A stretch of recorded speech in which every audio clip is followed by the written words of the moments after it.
ఈరోజు ఒక మంచి రొయ్యల పులావ్ చూద్దాము. అది కూడా కొబ్బరి పాలతో చేసింది. చాలా టేస్టీగా ఉంటుంది. కొత్తగా చూసేవాళ్ళు మన ఛానల్ని సబ్స్క్రైబ్ చేసుకోవటం మర్చిపోవద్దు.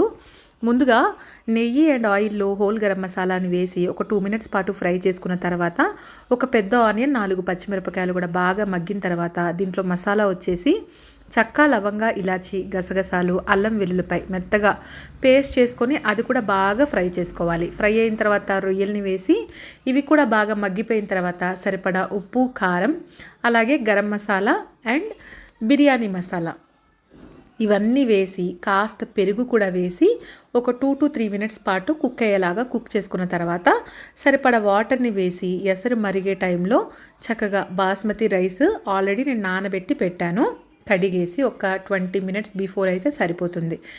ఇవి ఇప్పుడు మరిగే ఈ వాటర్లో వేసేసి ఉడికించుకుంటే చూసారు కదా, టేస్టీ అయిన రొయ్యల పులావ్ రెడీ. ట్రై చేయండి.